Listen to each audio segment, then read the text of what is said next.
Hello everyone, and welcome to MyniQ podcast. I'm your host, and I'll be sharing short English stories and conversations with you every day.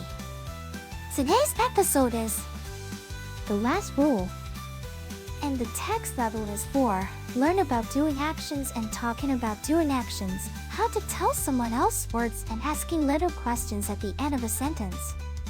Stick around till the end for 5 quick questions to test your understanding. Alright then, let's get listening! The Last Rule. As I walked through the ruins of what was a bustling city, I stumbled upon an old camera lying on the ground. It was a Kodak, just like the one my grandfather used to take pictures with. I picked it up and examined it carefully, wondering how something from before the great disaster had survived. I decided to take a chance and try using it. The roll of film inside was still intact, so I loaded it into the camera and started snapping away.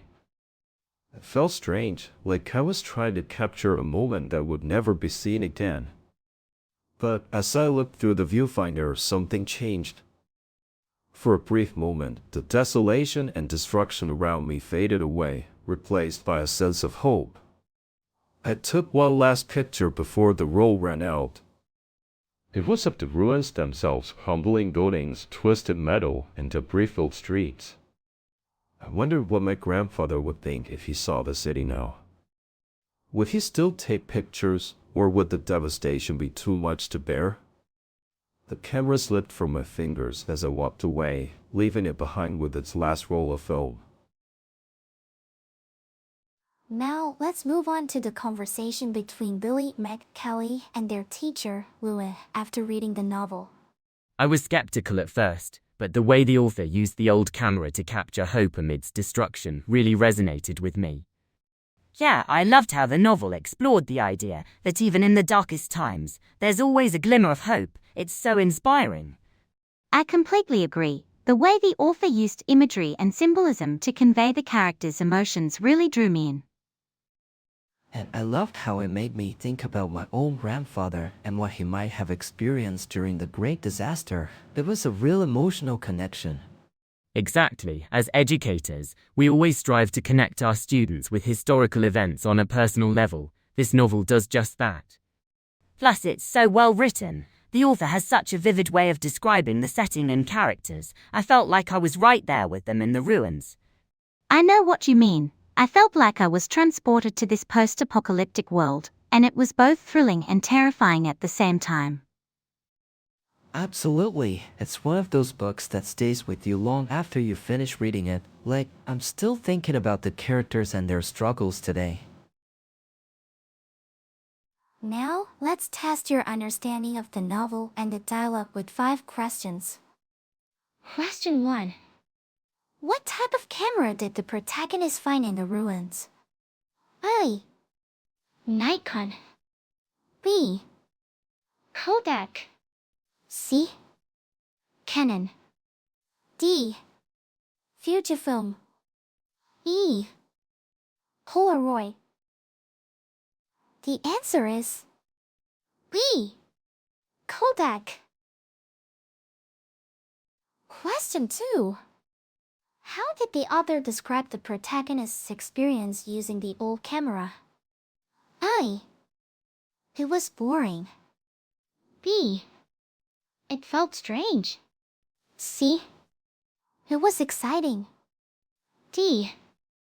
It was scary. E. It was sad.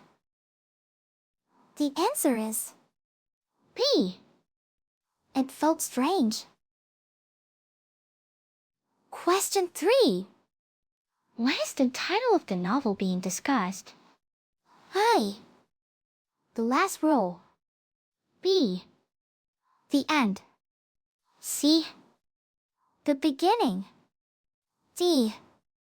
The Aftermath. E. The Ruins? The answer is A. The Last Rule. Question 4. How did the author make the reader feel about the characters' struggles? A. It made me angry. B. It made me sad. C. It made me excited. D. It made me inspired. E. It didn't affect me. The answer is D. It made me inspired. Question 5. What did Billy say about his experience reading the novel? I hated it. B. I loved it. C. I was bored by it. D. I thought about my own grandfather. E. I forgot about it. The answer is B. I thought about my own grandfather. That's it for today's quiz. How many did you answer correctly?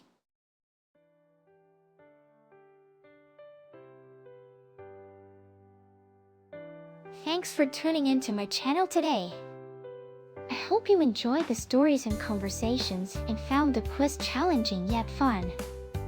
Don't forget to subscribe or follow us for more daily English learning content. Until next time, keep practicing your English and have a wonderful day.